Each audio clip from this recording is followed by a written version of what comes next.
చంద్రబాబు గారి కేసుకు సంబంధించిన అప్డేట్స్ ఇప్పటి వరకు ఏసీబీ కోర్టు, హైకోర్టు, సుప్రీంకోర్టు 3 కోర్టుల మధ్య ఈ కేసు తిరుగుతున్న తీరు ఒకసారి మాట్లాడుకుందాం.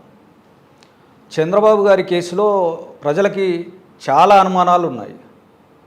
ఎన్ని అనుమానాలు అంటే బెయిల్ ఎందుకు రావట్లేదు అనేది ఒకటి, ఈ 17A అంటే ఏంటి, తర్వాత ఈ క్యావియట్ పిటిషన్ ఏంటి, ఏసీబీ కోర్టులో బెయిల్ వేసుకోవాల్సింది పోయి అసలు హైకోర్టుకి ఎందుకు వెళ్ళినారు, హైకోర్టుకి వెళ్ళిన తర్వాత అక్కడ డిస్మిస్ అయితే మళ్ళీ సుప్రీంకోర్టుకి ఎందుకు వెళ్ళినారు, ఇట్లా ప్రజలకి చాలా అనుమానాలు ఉన్నాయి చంద్రబాబు గారి కేసు మీద.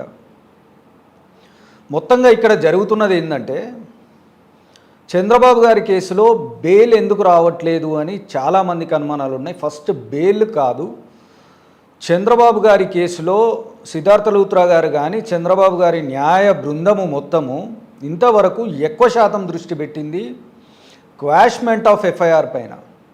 అంటే ఆ ఎఫ్ఐఆరే మొత్తం కొట్టుడు పోవాలి, అసలు ఎఫ్ఐఆర్ అనేది క్వాష్ అయిపోవాలి అని మాత్రమే చంద్రబాబు గారి తరపున న్యాయవాద బృందం మొత్తం దృష్టి పెట్టింది.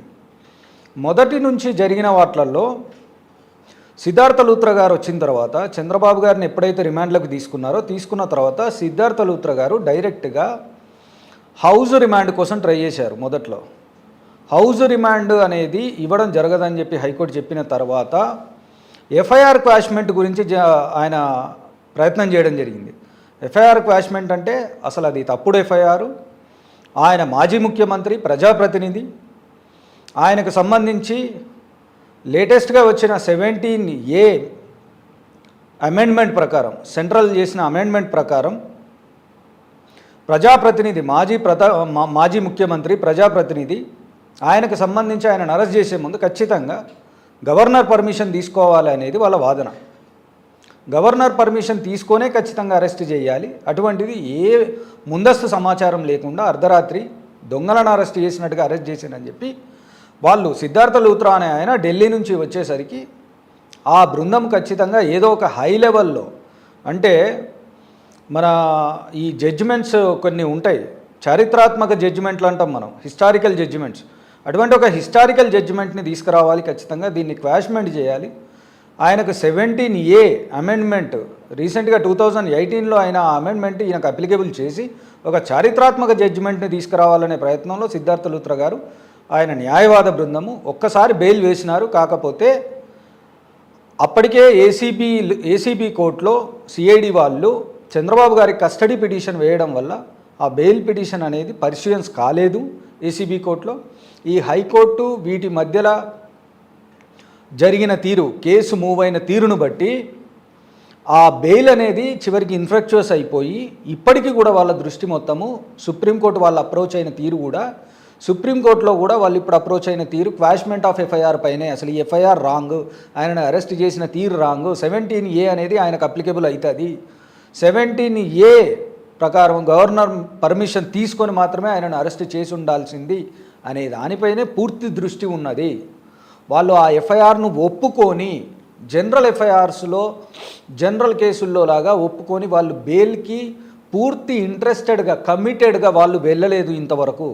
దానివల్లే బెయిల్ రాకపోవడం అనేది జరుగుతున్నది. ఈ ఎఫ్ఐఆర్నే పూర్తిగా క్వాష్మెంట్ చేసేస్తే అసలు కేసే ఉండదు అనే దృష్టిలో ఇది ఇప్పుడు సుప్రీంకోర్టుకు చేరుకున్నది.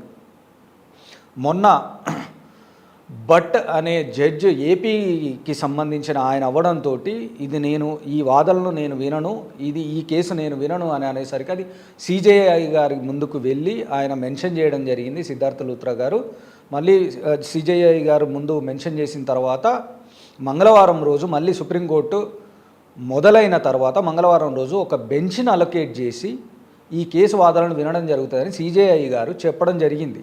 అయితే దీనికంటే ముందే హైకోర్టులో వాళ్ళు క్వాష్మెంట్ ఆఫ్ ఎఫ్ఐఆర్కి వెళ్ళినప్పుడు అందులో ఒక ఇంటరిమ్ ఆర్డరు చంద్రబాబు గారిని ఈ కేసు పెండింగ్లో ఉన్నంత వరకు కస్టడీలోకి తీసుకోవద్దు అనే ఒక ఇంటరిమ్ ఆర్డర్ ఇవ్వడం జరిగింది. కాబట్టి సుప్రీంకోర్టులో కూడా అటువంటి ఇంటరిమ్ ఆర్డర్స్ ఏమీ రాకుండా ఉండడానికి సిఐడి వాళ్ళు ఏం చేశారంటే ముందస్తుగా క్యావియట్ ఫైల్ చేసినారు సుప్రీంకోర్టులో.